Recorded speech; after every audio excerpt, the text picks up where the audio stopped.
I don't feel like anyone's talking. They're blockers. That's not why I came to Hollywood. Do you know how fucking backwards that is? Shit. I hate to break it to you. Well, I'm bringing it back to you. I stopped my podcast for a while, but now I have to take it seriously. I have a new group of people. If you notice, I have this beautiful studio.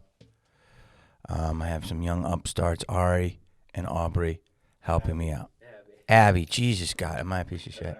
I just call him Aubrey. Just a little Like bit. Aubrey, because I'm into anti-aging, Aubrey DeGray. Okay. So, it's Abby Rozier. So, here's the deal. Guys, my first guest that is not a female, because I did a lot of testers, Okay. is the original pimp with a limp. He is hilarious. I just want to introduce him, Mr. Pat Renna. Thank you so much. Now, dude, can I just tell you, we don't even really know each other, No, but we know each other enough. but I love you, dude. I feel like we've been through war. I know. So what we do know of each other made us so close. Dude, because I feel like you and I, we just connected right did. away Yeah. as soon as I met you. Yeah. And I just feel like you're fucking so smart. You're so hilarious. You have a fucking mind of a fucking... Wow. And you're like, I'm like, this because at that dinner, you got everything going. That was quite a dinner, too. It was. Holy shit. And we'll I get to that. And I didn't even let him talk. I just brought him in. Yeah. So- I like that, though. Yeah. You just threw me on the spot. I'm going to open my water. I'm sorry. If it's Dude, making- go it. I got you coffee. Great, This is thank you. Phil's, which, by the way, not many people know this, but I'm going to tell them honest stuff about me. I invested in Phil's, so they should sponsor us at some point. This is the best coffee in the city. Is it? So, dude, I'm just a fucking fan, and I have a lot of questions for you. Dude, let's do it. I'm a fan. So, first of all, I took a picture with you. Yeah. It was on my gram. I know. Thank you. And, dude, Thanks for the followers. dude, you have the I got like the most likes on a picture I've gotten Ever? Like almost, I think. Wow. Dude, first of all, are you 40 yet? I just turned. Okay, people still think That's you- actually a lie. I'm almost 41 now. Okay. I've been saying I just turned for almost a year, so I'm You- basically 41. Do you feel you still look 12?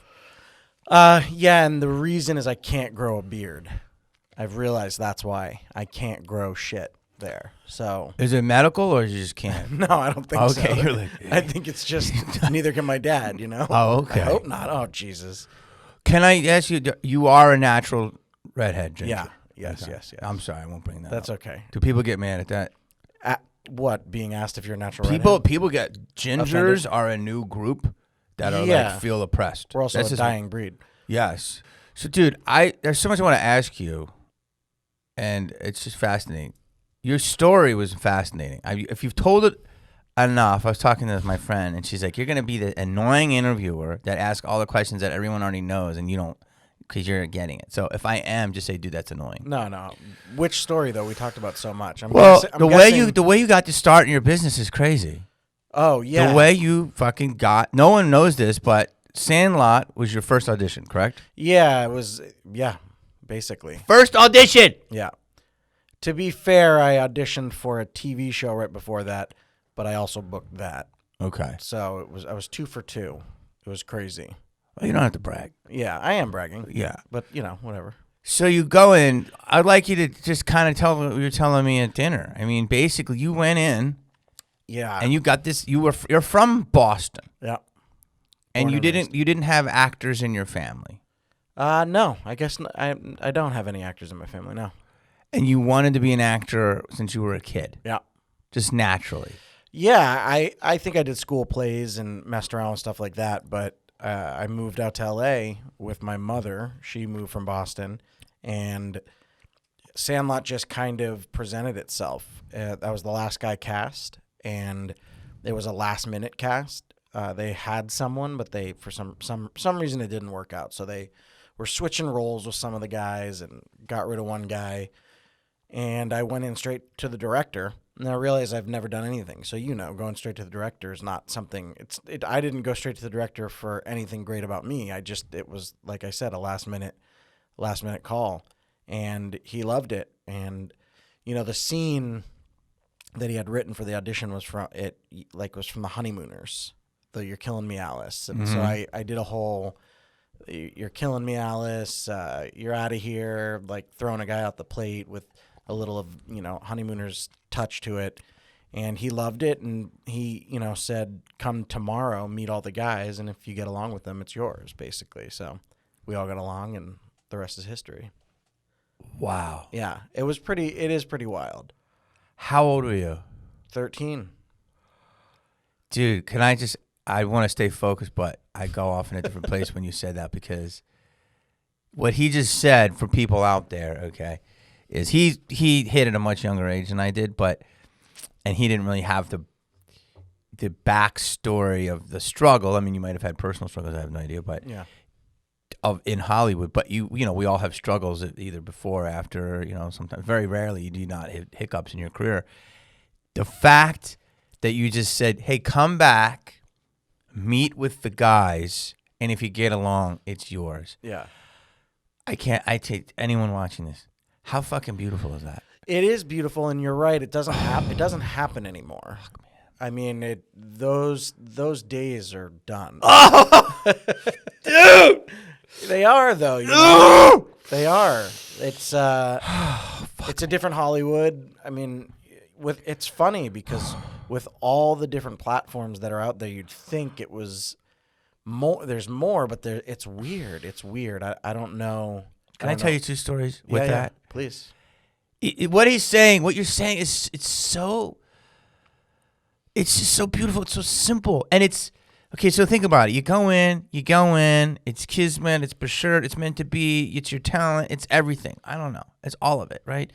It's what I call a movie that is part of pop culture lexicon, meaning you made a dent. When the aliens come, that will be something they notice. Right. That's what I say, like pop culture lexicon. And like the fact that you go in and this happens, it's like what you were saying. It's like when I went in for Enemy of the State, right? Yeah. And I went in and I auditioned, and Tony Scott's like, hey, try like this, hey, try like that. I auditioned for that. You did? You motherfucker. What role? Seth Green's role. Can I swear on this? Yes, Yeah. you can do whatever you want. Yeah. Whose role? I don't know. Yours, Seth Green's, who knows? So I'm sorry.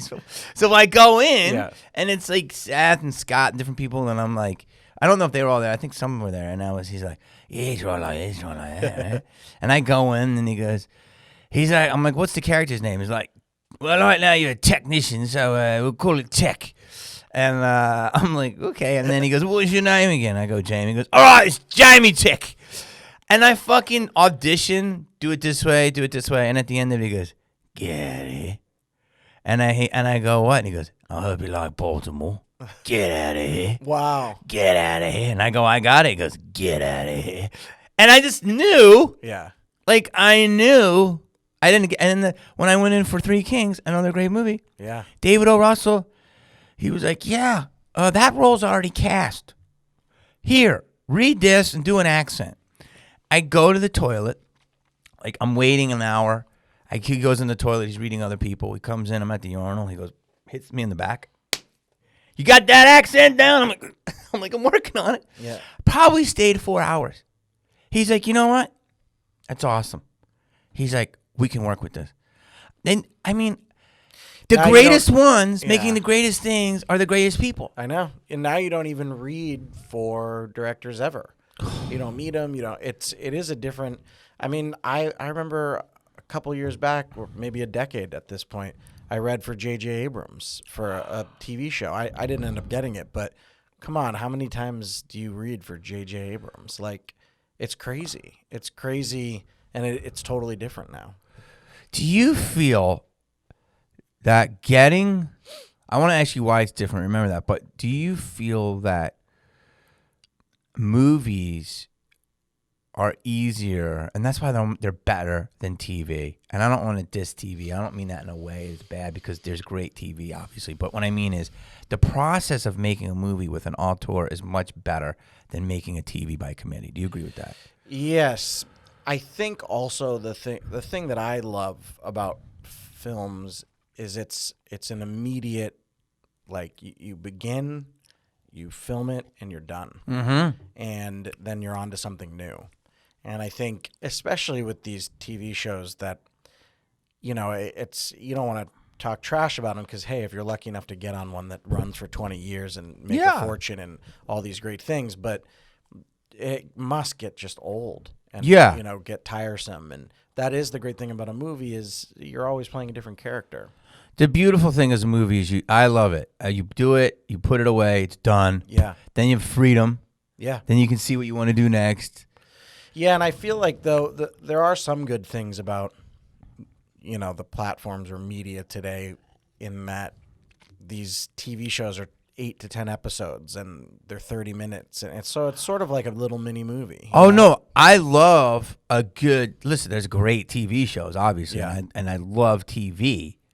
But what I'm saying is to anyone listening, because I don't want people to take it the wrong way, is that the process of working on a movie with just the casting director and a director with a vision is a lot easier than going in with a TV and 19 nervous Nellies. Absolutely. And it's like, what are we doing? I've had more crazy shit for like 8th season of a TNT, show that comes on at 10 o'clock at night, and I had more freedom on a big Hollywood blockbuster. Even the audition process when you're going to network, which I don't even know if they do that anymore, but you're there with 20 people in suits in a room and the head of everything is there for a TV show, or you're going in and just reading for Tony Scott and it's just him and it's yours. Yeah. It's the difference between 20 people deciding for a week if you're the right person. It's for an actor, it's light years better. I think because these guys trust their casting people and they have their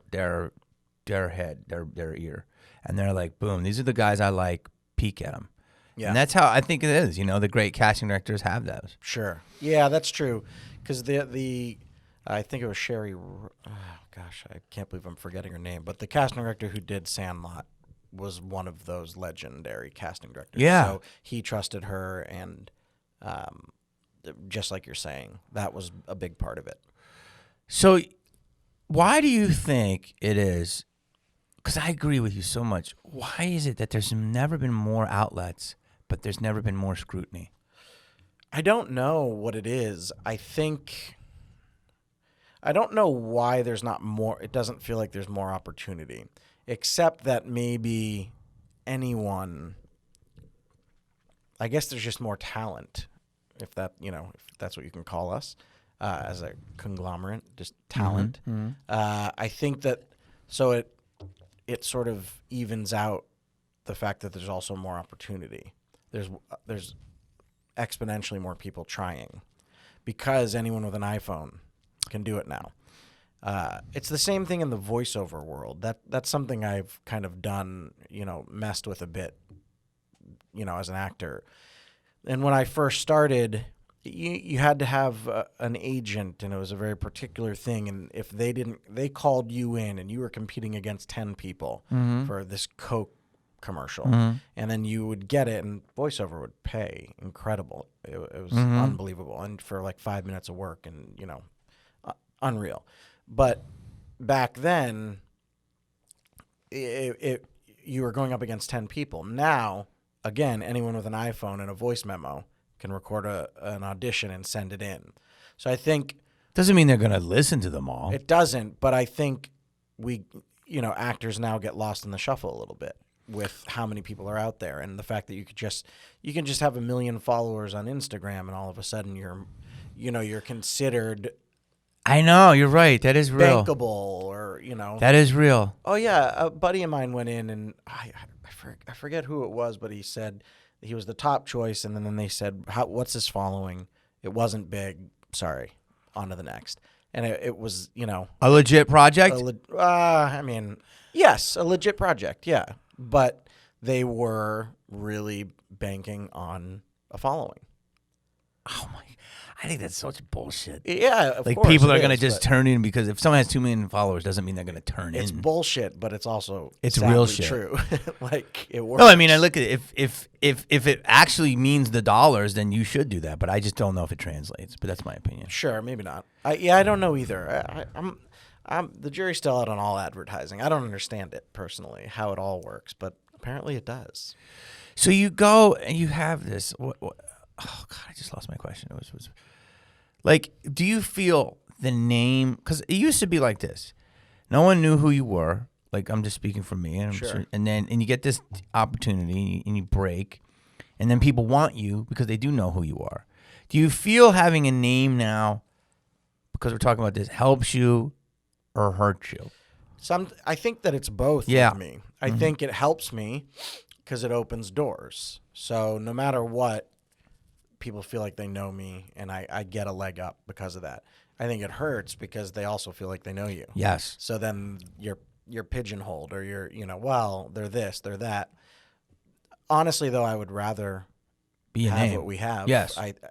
I'm honored by it, and I appreciate it because I think it does more good than hurts. Always. What I'm saying is, I feel that there's sometimes almost, tell me if you feel this, that sometimes having a name, I know, which I love it, and I'm very honored as well, sometimes I feel like the town wants almost more unknowns at times. Sure, and in that scenario, if they're looking for that, yes. And there's also, I was watching Star Wars. I watched the latest one, and one of the guys that was in The Hobbit was in it. Dominique. Oh, Dominic Monaghan. Dominic Yeah. Monaghan. I'm a huge fan. I've seen him around L.A. Yeah. But and he worked with J.J. Abrams on Lost, so I think J.J. Abrams put, and he has such a interesting look and deal that it was kind of cool. But I thought to myself, imagine me in that role. I think it would pull people out, and it almost pulled me out having him in that role. It didn't, because he's not, there's something, I don't know, something great about him, and it worked well. But I think also you'll lose stuff. My point is, you'll lose things because People think it's they don't Sandlot want to kid. pull you out, or Yeah. you can't necessarily do. I couldn't do a role on, I don't know, Game of Thrones. Like, You could. We bearded you up. But Sure. yes, I know what you're saying. So Yes. there's those negatives, but then there's the real positives, which are I would get things that other people wouldn't, or be able to do that. I also think I'm a character actor, so already there's a built-in something there where you're not gonna do. There's certain roles you're just not gonna do. You're just an actor to me. Yeah, but I prefer All actors should be character actors. Sure, but some aren't. Yeah. Yeah. I think some don't get the luxury, and probably, like I was saying, on those the sort of, I don't know, the cop shows, or the the medical dramas, or those sort of things. I think people probably just get stuck there, and as that handsome leading guy and the soap opera type thing, and they probably wish they could break out of that. So there's always the good and the bad with everything. So when you do the Sandlot, Yeah. it blows up or it blows up after? Yeah, Sandlot was a little different. It had a mini blow up when it came out. People loved it. It was cool. It was a success, but it wasn't a smash success. And over the years, it just kind of progressively got bigger and bigger. And then the 20th anniversary hit, and then it kind of started getting really crazy. And then the 25th anniversary hit, and now it's just nuts. Like, I get more recognized from it now than I did when I was 15 or 16, So it's also a strange one because it's just different. Like, Scream was the biggest success for that type of movie of all time when it came out. So that's a different world, Well, no. Scream was the most successful horror movie? No. I think Scream was the biggest for that horror comedy at the time. At the time, yeah. Yeah, and still, but so the experiences you had from Scream were different than the experiences I had from Sandlot. Also, I was younger, but because it wasn't this huge hit when it came out in '93. You had a slow burn. Yeah, and it's been constant, Yeah, I remember because when that movie came out, I didn't really get to see it then because I was struggling to be an actor. But I remember just seeing it and thinking, I think maybe it would have been one of my first scripts I possibly might have got the sides to, but I don't think I would have been right. I was too old. But Yeah, I remember that movie that time of kind of it being cast, I think. Yeah. It was 93. 92 we filmed it, and it came out in 93. So you do that and your life changes. Yeah. And then you did another, I didn't look at all of it, but there was another movie you did in like 99, which was a big movie. There was one. Yeah, I mean, I've been working since. I've You've done been working- Independence. Mm-hmm. I was on X-Files, and Yes, that do episode that. was kind of popular. And then I did some of the Independents I did were, decent successes for the independent world and non-studio, and just stayed busy on different TV shows. I just did Glow. Yeah, no, season you've done 2. that. But yeah, I mean, I don't think nothing has been like Sandlot. Nothing has, like you said, it's that one of those things that if aliens come and say, "What is your sort of nostalgic movie about baseball?" Perhaps they go there, So when your life changed, you started making more money. Yeah. But you were already making money in commercials and stuff, weren't you? Yeah, I mean, I you mean- have the perfect look. Yeah. Well, thanks. I mean, yeah. I don't think that my life changed though. That's sort of the point I was making with Scream. My life didn't change the way Macaulay Culkin's life Yeah, changed. I wasn't the only kid in the biggest John Hughes movie Ever. or whatever. Yeah, or the thing that that was a different beast. He just went to superstardom.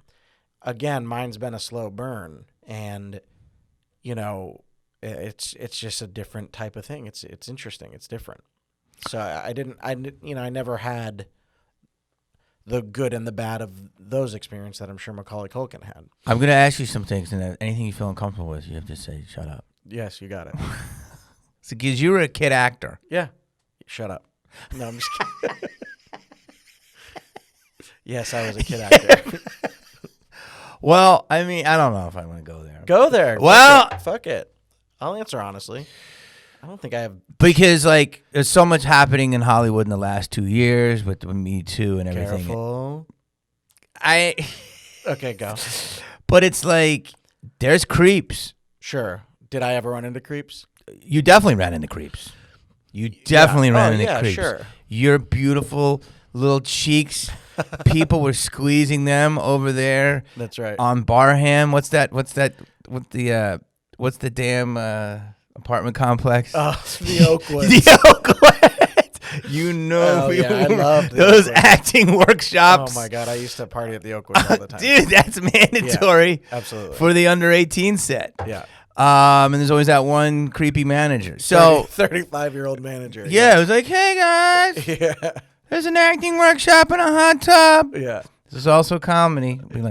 But I mean, you're so. We're not even gonna get into it yet. But you're such a. I don't even know you, but I just love your energy. You're Thanks, smart and you're so cool and you get it right away. It's like I can say things to you. We and did you really finish hit it off. Yes. We were in Pittsburgh. Yes. And it was cold. And so we can tell. So I know that you came out unscathed. It looks like. I mean- think, yeah. You don't have to tell me anything, but No, I good friends, good parents, and I think not the same experience as blowing up right away. because of Yes. But dude, everyone knows you. You I put your know. fucking face in a napkin, they know you. It's a Sandlot that. kid. It's true, but I know you as also- Renna. Yeah, but also it was delayed. So I don't know, but I also feel like even saying that does take credit away from family and friends because I think that is a big part of it.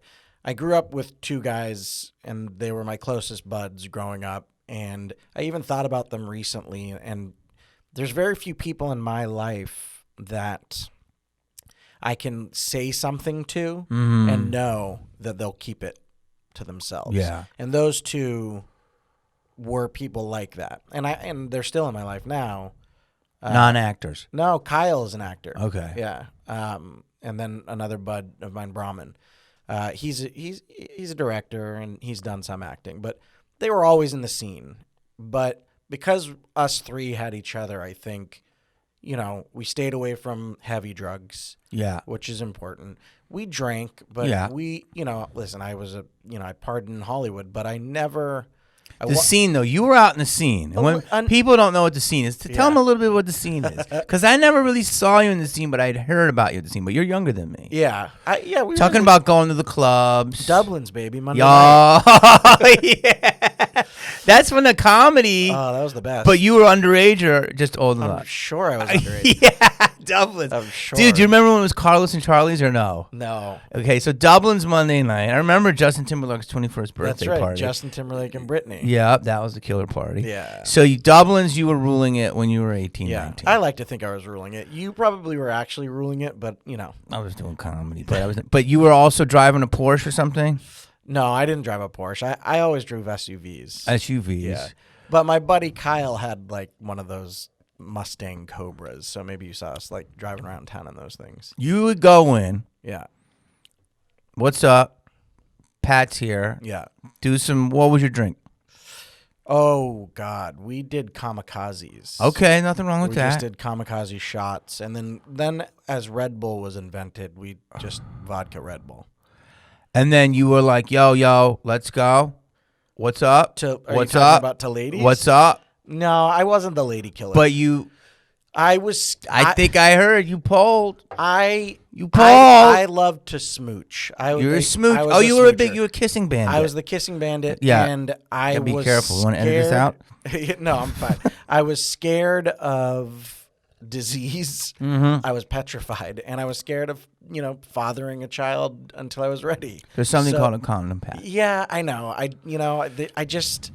was a bit. I don't know. I was reserved in that area. But I heard you were a little bit of a partier. Yeah, I was. We had fun. Yeah. But I think we never went too far. Yeah. We luckily enough, we were partiers with heads on our shoulders, if that makes sense. Like we didn't go too far. So, and again, we didn't get into heavy drugs. So it never whatever. I never got into drugs either. Yeah. I've never, people don't believe this, but I've never tried cocaine. And those are the kind of things I feel like that get you in real trouble. Yeah, I never did it. Yeah. People think I did. I never did. I've drank, smoked some weed sometimes, not even a big weed head. Yeah. And I did mushrooms a couple times. That's it. Yeah. That's it. Yeah, I think I did acid once. I think I did. Yes, I did do that once. That's it. That's my drug not story. bad. Not bad, right? No. Like, but I think that's why, and you have a good head on your shoulders. Yeah. You made it out, and so I think it's a good point. Like, I don't know. You just. I was 25 though. When I hit, I was 25. So that's That's little also old. a rough age to hit the scene, because like you said, I was underage. I was 16, 17, 18. I also was a late bloomer. Start partying around 19, 20. Mm-hmm. I don't know. I Why is 25 a rough age? I just feel like you're old enough to want to experience everything. Mm-hmm. When I was 17, like I said, I was a little scared of everything. Mm-hmm. I guess it's kind of how I've grew met up. kid actors by the time they're 17, they're like over it. Oh yeah, or kid They've actors. already partied their That's face what I off. mean. That yes. That and they've just like had their way with all their set teachers, and like Jesus. I don't know. I'm just saying. Jesus Christ. But you're right. Like they're very advanced for Yeah. being 17. Yeah. I was not that guy. I was not like light years ahead of my late teens. I was a 17-year-old kid. Well, because I just see kid actors and how some of them get messed up, and I don't think their stories are told. And A, you're a beautiful example of somebody that has come through the other side. But B, it's like people really don't know the shit that goes on. Sure. And it's fucking fucked up, man. And I'm not saying I do, but you hear, you know what I mean? And it's like fucking, Lindsay Lohan's amazing.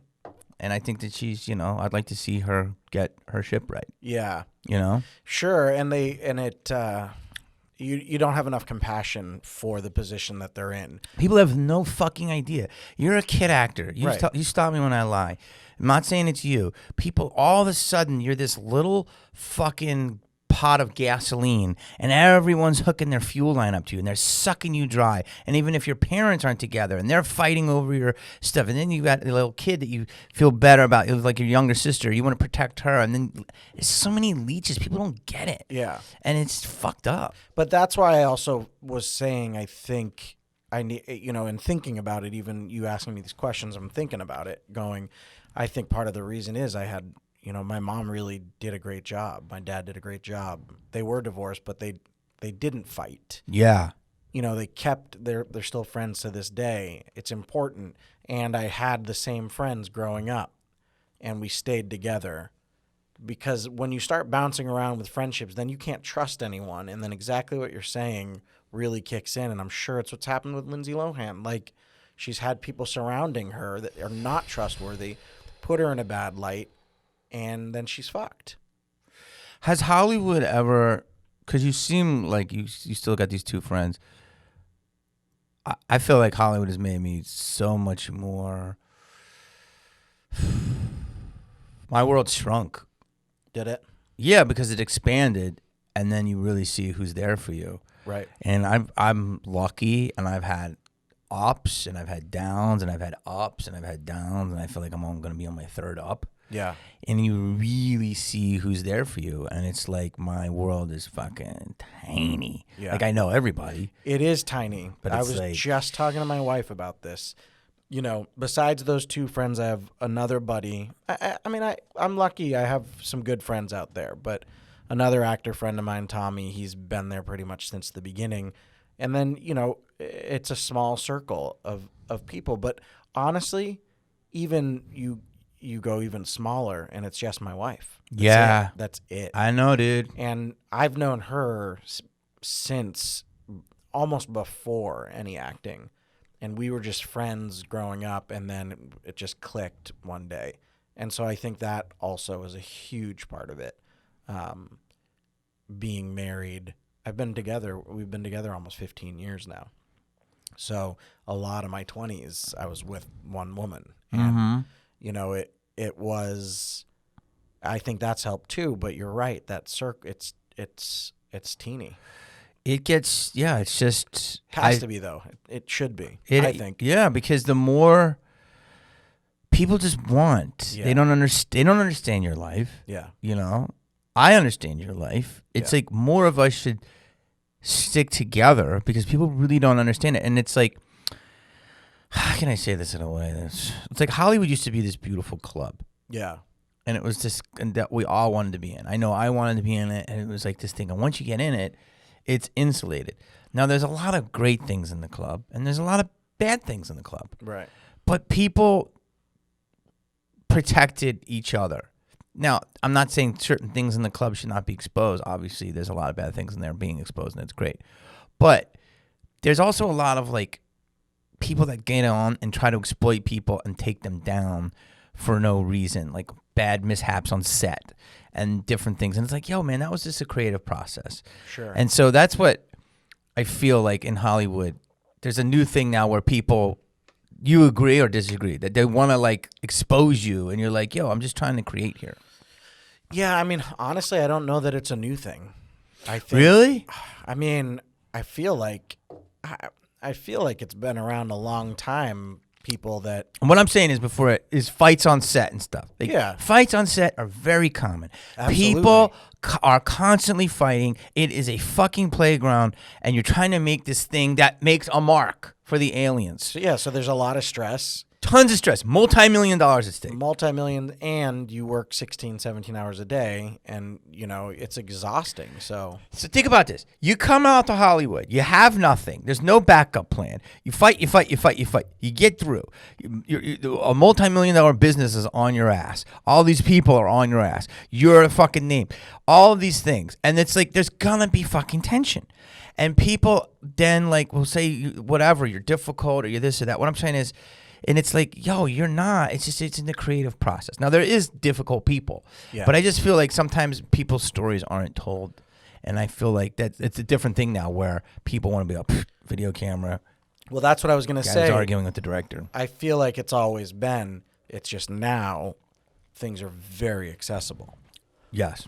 So if something negative happens, someone is right there, and they can snag it, and then it's for everyone. Yes. Whereas, we had some great conversations in Pittsburgh, and I Yes. feel like, I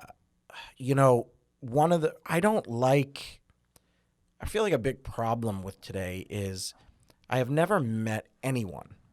I truly have never met a person that when you speak to each other one-on-one, you don't come to some sort of agreement on something, or something that's not blown out of proportion, or you can, people, I find, without the media and without, things being so exaggerated, are generally good people.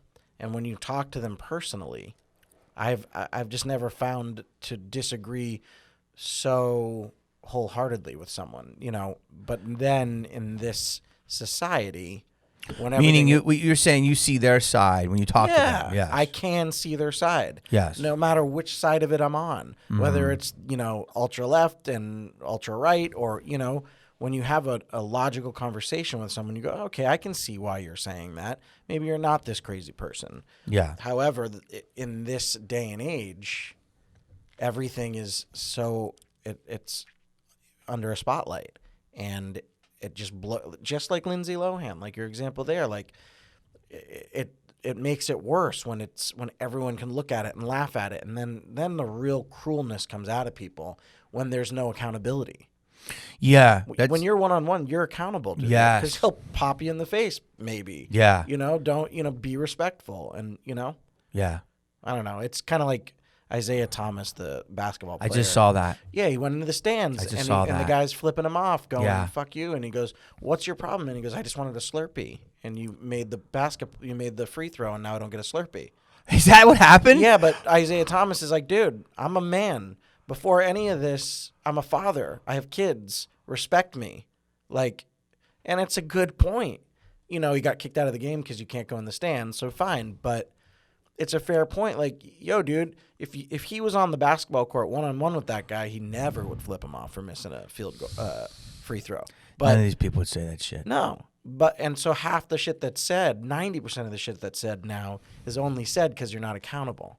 No one would dare say the things they would say in any comment feed to my face or to your face or, to Lindsay Lohan's face. Mm-hmm. So I feel like that's part of the big problem and it's why I don't engage in any of it on big stages or, ever, because I only want to talk to people one-on-one. I'm only interested in a real conversation, and I don't really hold things against people, or I try not to, because I don't believe in that, Your picture, though, was so much love on my Instagram. Yes. Like, you got that was only great. love. Yeah. So I think people love you. Yeah, no, and I don't mean, I'm not saying all this because I'm I Yes. have such a thin skin and get so many. I do. I have thin skin moments. Of course Well, I do. think everyone does, Yeah. but I'm just saying it more generally, and I don't know, But that's great that people loved it. So let me ask you about the con. Yeah, the con world. So we were in Pittsburgh. That's where we met. Yeah. At the Pittsburgh Steel City Con, Mm-hmm. which was good. I had what I call a lot of drive-bys, Yeah. a lot of looky-loos. Yeah. So people don't understand what the con world is. It's that where Pat and myself and other people of all walks of life will go and sit in a booth, and people come and pay for an autograph. Now, it may sound like a little hookerish. Okay, Oh, you get paid? What the fuck? What? But so I started this 5 years ago, Yeah. and it was right on the end of Boulevard of Broken Dreams, where cons used to be the dirty secret, and it was if you had 2 lines and I spit on your grave 3, and you could go there or whatever, make a couple $100. Right. But then when I saw the Norman Reedus totally changed the game, and then the Avengers now go, Yeah. so it's totally legit, total- yeah. and it's a well-run world. My favorite part of it, though, is that you're there for that, and the people that love the movie are there for it as well. So it's a really organized way to meet people who love the movie, Yeah, no, for sure. and not maybe waking up at 6 a.m., haven't had coffee, and you know what I mean? Like, and then you bump into someone. No. You see what You're I'm saying the fan encounter that can go bad? Well, just only because then you can look bad. Well, wait, so explain that to the people that don't know what you're saying. No, what I'm saying is... So you're at Dunkin's at 6 a.m. Yeah, or you roll out. Your baby was burping all night. Yes. Your wife told you to get coffee. So you go to Studio City. You roll in the Dunkin', and some dude goes, "Hey, man, Yeah. you're the dude from the Sandlot." And then then what happens? Well, I always try. You try. I do, but you give it that good college try. Sometimes it just doesn't come out. You're a human being. That's right. Okay, so it's just give me an example of a bad one, please. Come on, Pat. Oh, God, I You're don't know. being patty positive. I think I was changing my son's shit diaper in the back of my trunk once, and someone shit diaper and open. Yeah, like changing, and the dude came up and wanted a photo, and I did it, but I might not. Oh my God! I mean, we didn't do a photo of my. It was right there. I kind of leaned over and yeah. Can I tell you? Wait. So that's what Did I he mean. take any? Hold on. Did he take any moment to realize you were changing a shit diaper? No, but I don't fault them for that. Like I don't. They're excited. Look, you have to understand though. When you see someone, like when I saw you and Nev, because you were with Nev Campbell. I call her Nev now. We're best buds too. You guys are buddies. I fanned out myself. So there are certain things that maybe I wouldn't notice. So I don't mean it. Don't take this the wrong. Don't take me at the wrong. Don't take this the wrong way. I'm going to. I don't mean it because I'm saying I am annoyed by people. I mean it because I'm putting my best self for you to see, and that's what I want people to see. I don't. I know you do, but there's good. But I want you my have breath to be good. I want it to be an enjoyable experience No, for you to meet me. But let's just talk real. Yeah. When you're changing your diaper. Yeah. And there's a big load of shit in there. Yeah. And the person comes up and goes, "Can I get a picture?" Don't you think it's? I understand. You're right. I forget who I am, whatever I am. I'm me, but I'm also a thing. You're a thing.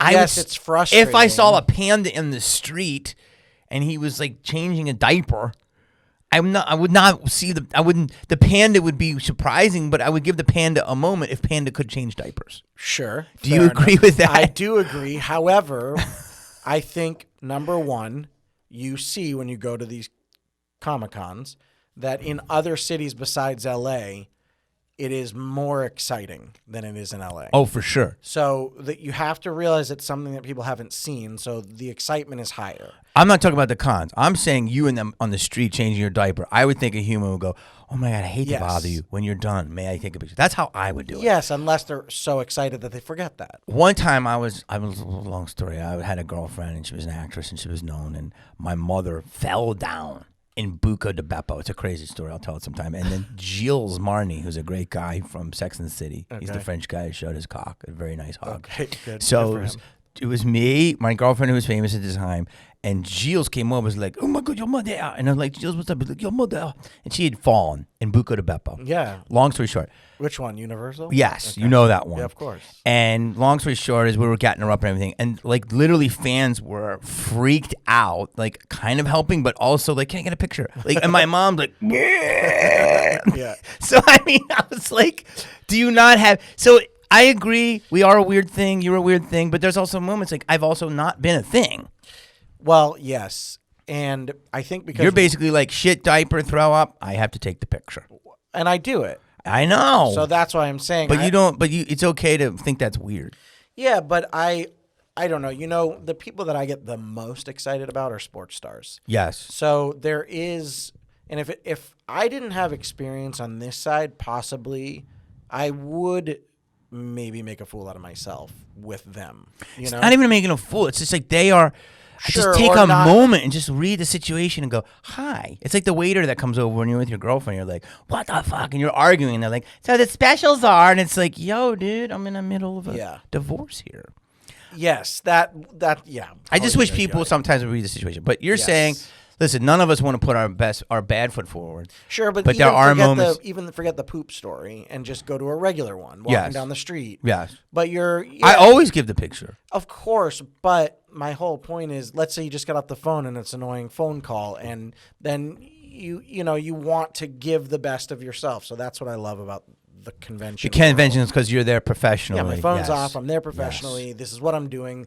You as a fan of the movie, you're there professionally. So we're here to do this, and it just makes it a better experience. I enjoy it a lot. So that's your favorite part of the con. Yeah. What's your least favorite part? I don't know. Maybe the travel. I do love traveling, but maybe the travel. Here's what I like. So it's great because you get to see people that you love, you grew up with. Like I didn't see Denise, but she was there. I got to see Carmen, who I haven't seen forever. You know, I'm hanging with Nev more because we're going doing these things. Yeah. Matthew. That dinner was pretty amazing. Do you want to tell the people what happened? I mean, we had a dinner. Yeah, we had a dinner. It was a legendary dinner. It was a legendary dinner. Yes. It was Jamie and myself, and we had the amazing Tony Danza there. Yes. We had Nev Campbell. Yes. Eddie Furlong. Yes. Rachel True. Yeah. I mean, the list goes on. James and on. DeBello. Yeah. So I come out of the hotel, and James DeBello, who I've known for a long time. Yeah, Detroit Rock City, great actor. Yeah, was supposed to walk over with me, and he was on the phone with his mother. Yeah, who's a legend. Who's a legend, and he waved me off and said, "Get the heck out of here." Yes. So I went, "Oh, fine, Jimmy." And out of the elevator comes Tony Danza and goes, "Hey, are you going over to the dinner?" And I said, "I am." And he said, "You want to walk with me?" And I said, "Absolutely." So I got to walk across the street with Tony Danza, and we shot the shit, you know? And I see when I roll up and you've got a fucking dirty martini. Well, on the way. And Tony's like, "Hey, Pat, how you doing?" You're like fucking sipping a martini with Danza. And I'm like, what the fuck? Because he said my favorite drink, I drink only red wine. Mm-hmm. And if I want to start the night off with something a little wild, I'll do a dirty martini. Yeah. So on the way over, he goes, "Hey, my favorite drink's a dirty martini. You?" Yeah. And I said, "No way." And he said, "One's not enough, two's too many." You know what I mean? Yeah. So we both had one, and then he leans over mid-dinner and goes, "Remember, one's not enough, two's too many. How about we split the next one?" Wow. So I split a martini with Tony Danza. Wow. Yeah, it was great. Now, you ever met him before? No. I never met him either. That's my other favorite part of those things is getting to meet. Truly, truly one of the greatest human beings I ever met. Oh, my God. Yes. And he's 70 years old and more fit than any of us. And he's ripped. Yeah. And can ripped. squeeze your head like a fucking turnip. Oh, my God. He's so strong. And the sweetest guy. Sweetest. And he's just, he just hugs and laughs all day. Full of energy. So we go to this dinner. Yeah.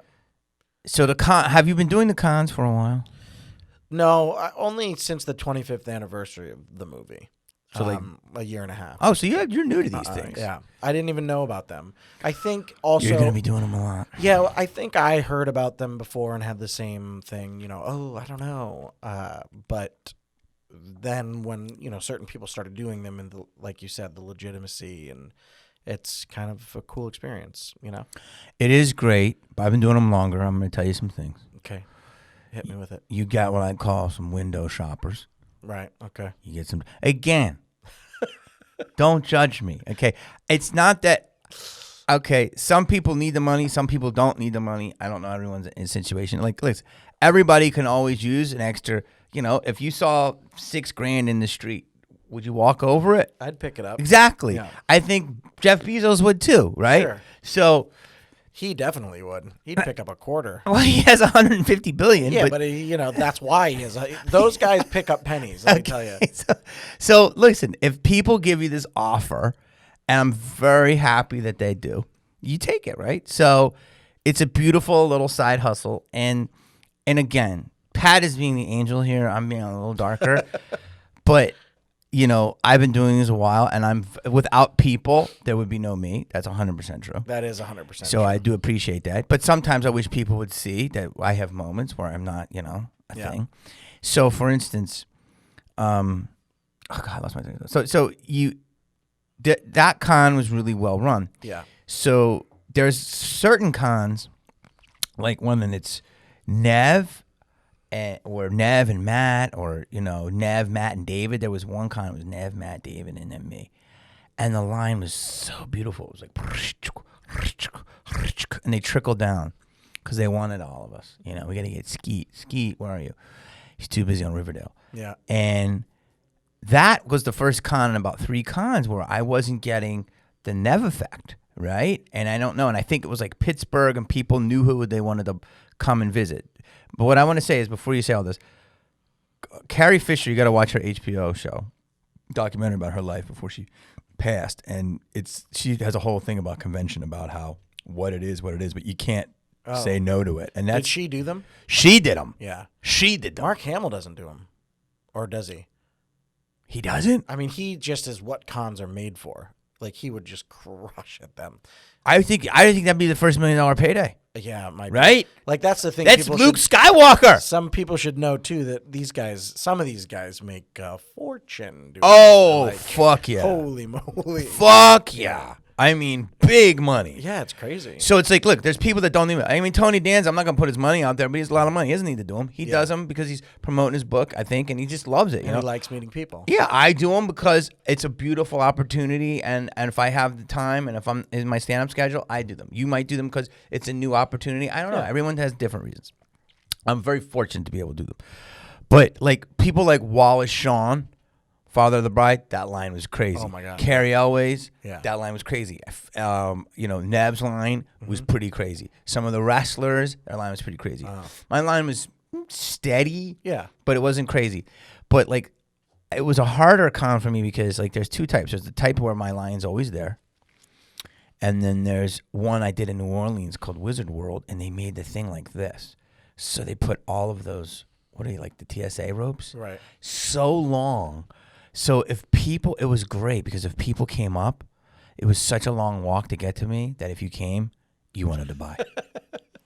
But this one, there was no ropes. Right. So I got a lot of people going, just want to say hi. How are you? Just want to say hi. So then after a while, I put a sign up. I said, highs are free.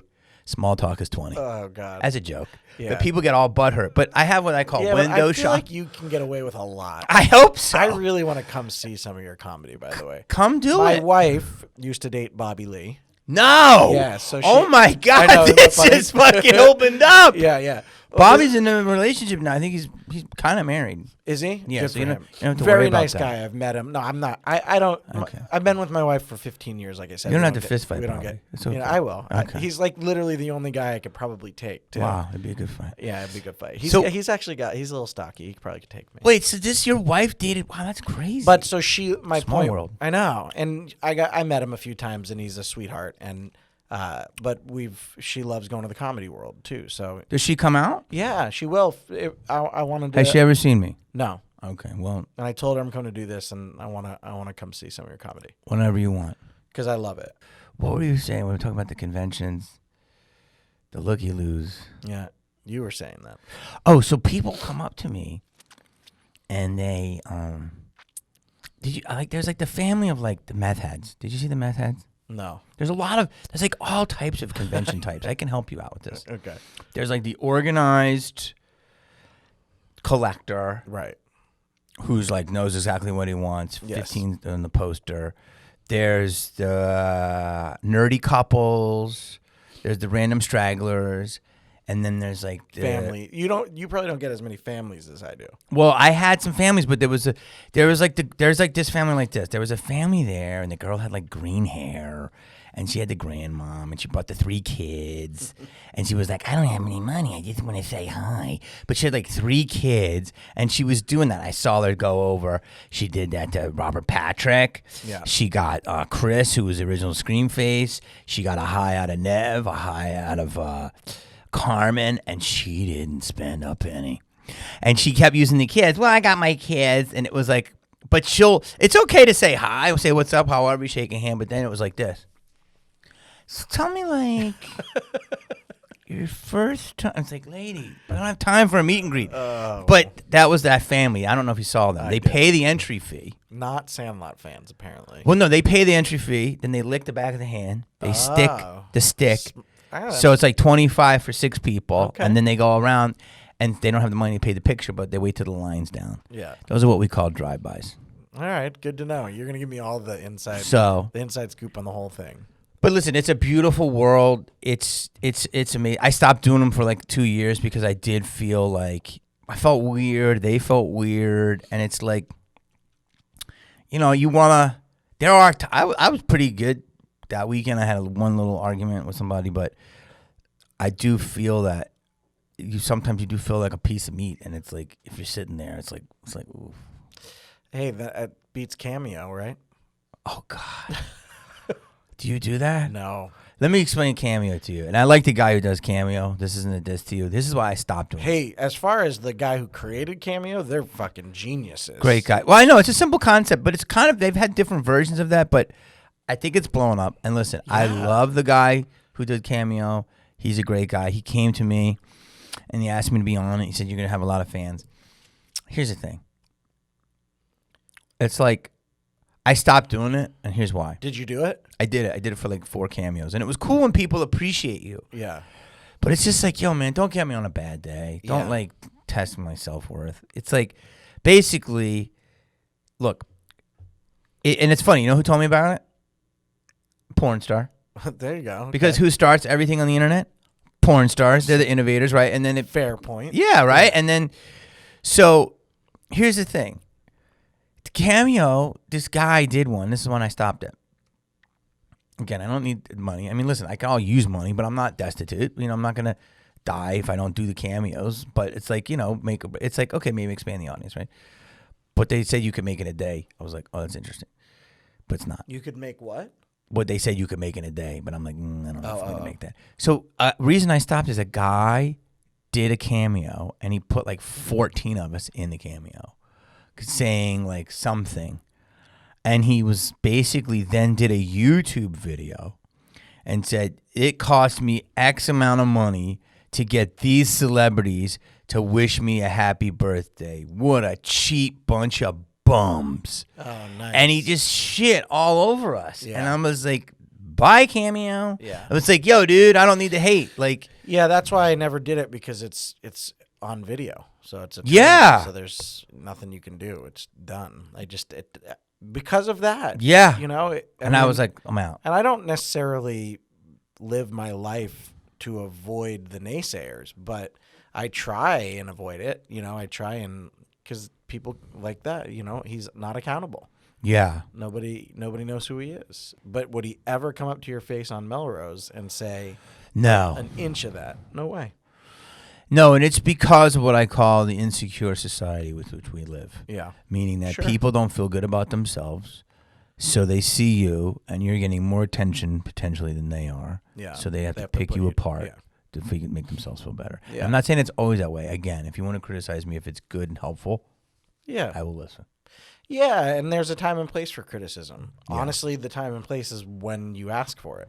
Yes. Like, you know, in an acting class, you're going there to be criticized to some degree. So you can't really take offense if you're asking for it. But if I'm not asking you, not interested, you know? I want to ask you something about Hollywood now again. Yeah. It's going to go down in a little bit of a weird way. How do you feel for your opportunities right now? Good, bad, better, worse?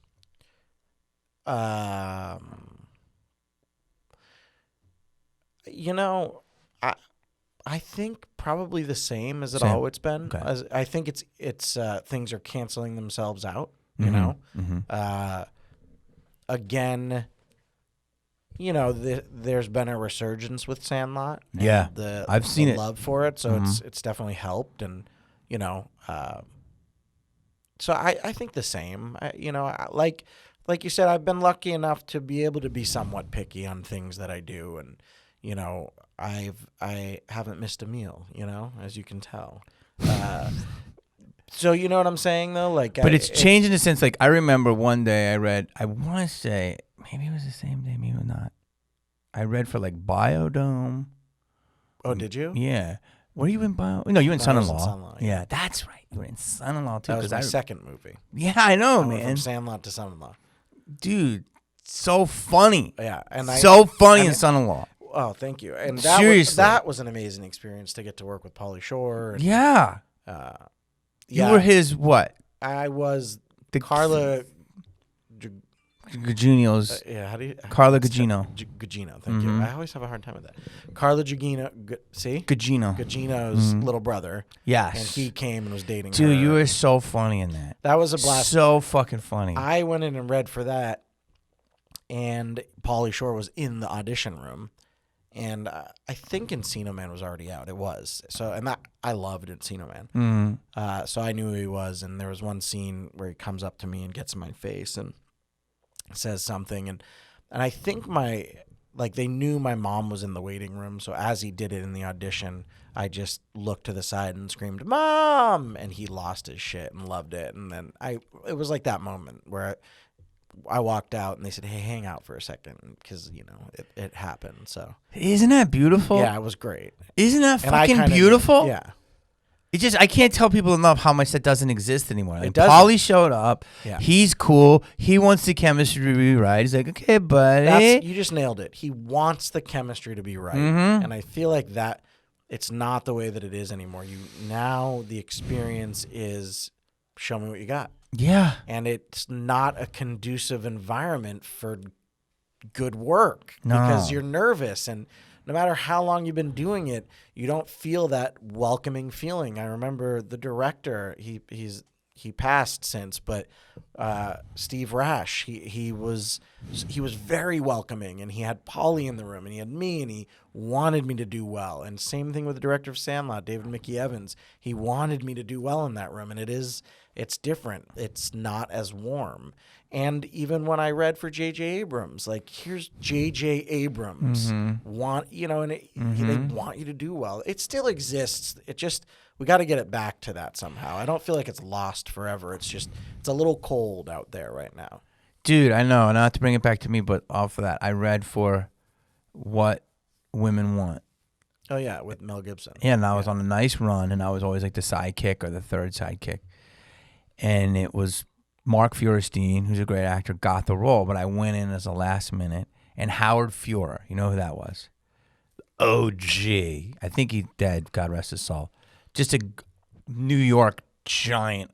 He's just a casting director, but he was legendary in New York. Okay. And New York is like, it's New York. And it was him, and I believe Nancy Myers was the director. I believe she did The Holiday. And I went in, and the greatest thing about what you're saying is I read, and Howard turns to Nancy Wyatt right in front of me and goes, "It's so odd, but I like it. I like it. I like it. It's not what we were thinking at all, but it's interesting." And so, and then they went, "Okay, try it like this." And I did it again. They go, "God, it's weird. But it's fascinating." And I did 4 fucking auditions, and they go, "Okay, thank you. Skedaddle."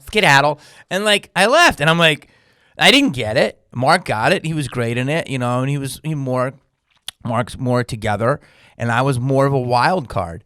But the fact that they let me see that process of choosing me, and they're legends, and now it's a casting assistant can't even talk in front. Yeah. It's hurtful. It's hurtful. Yeah, it's different. I don't know what's caused it, because you'd think maybe it's just the amount of stuff that's Characters, out there. not personality. Yeah.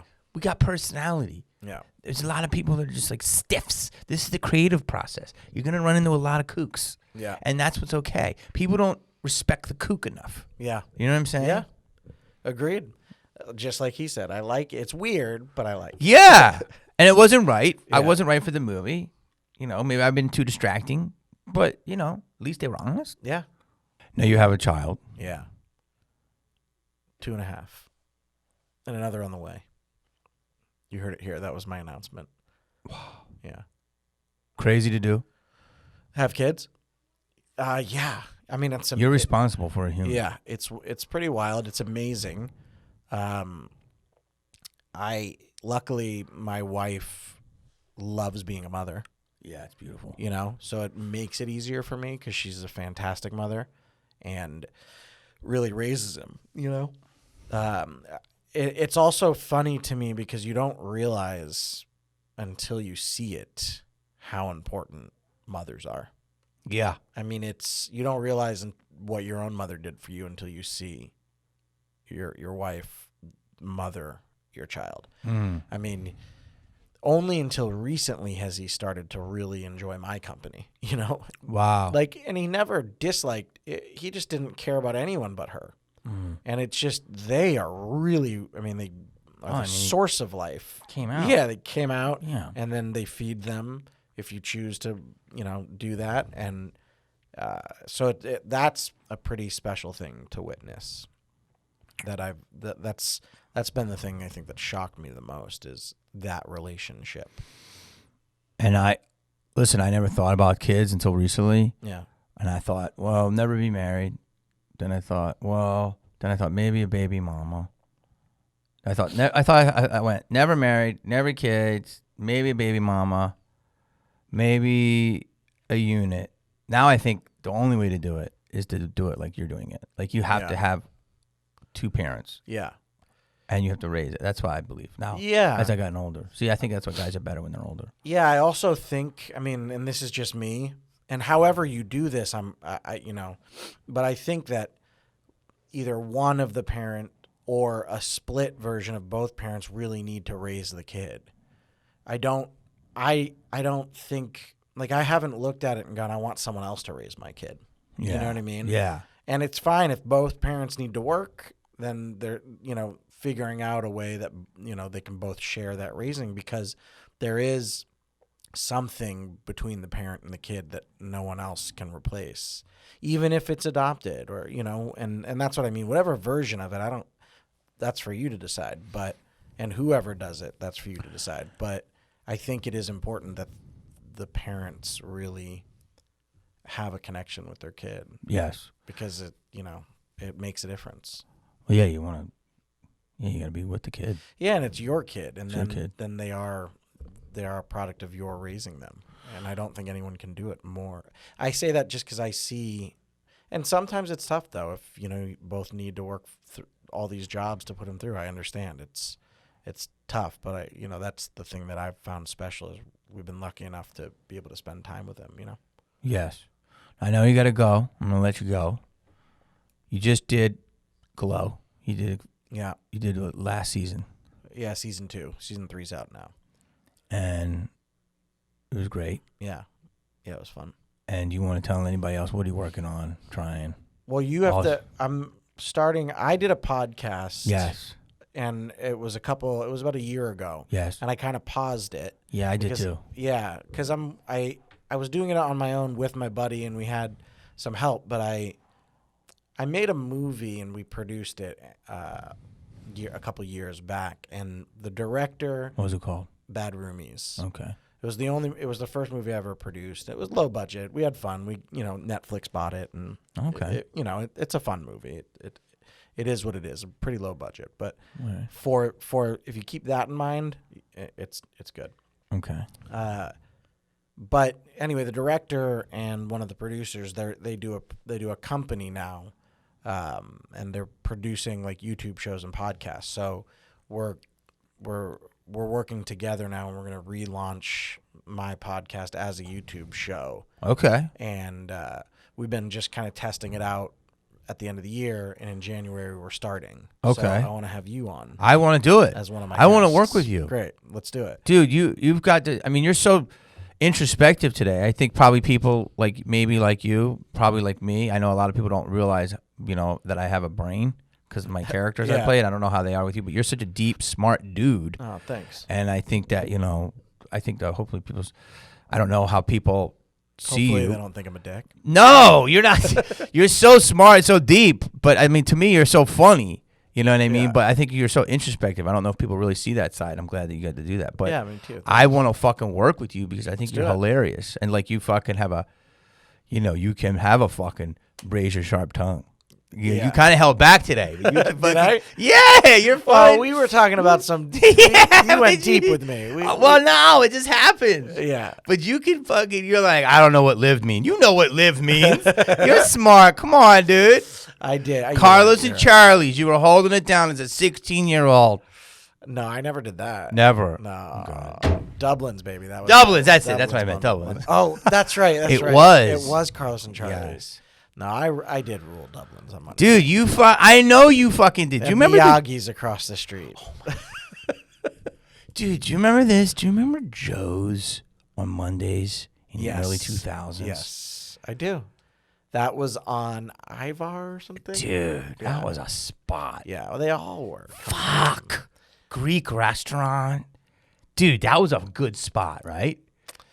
Oh, it is a Greek restaurant. You're right. Yeah, and we go late. There's a lot of good spots. The good old days. Is it still there? Is that still exist? I think Spider Room and AD killed it. I know. Unless we just don't go. It possibly is still out there. I just can't go to a club. Can't smoke inside anymore. Do you smoke? I quit, but I still like the ability to have, something inside. That's what, back in 2000s, everyone would smoke. Although I went into someone's house the other day because I'm looking at, we're moving. You do smoke. I think you. Did I see you smoke? I dabble. I saw you smoke. Once in a while. Okay, I'll have, I don't want to put you on blast. No, but you I smoked. But I don't smoke generally. Okay. That's the last time I had a cigarette. When you saw me a couple weeks ago. I'm sorry. Yeah, thank you. Okay. But I went into someone's house who smoked inside, and I couldn't believe it.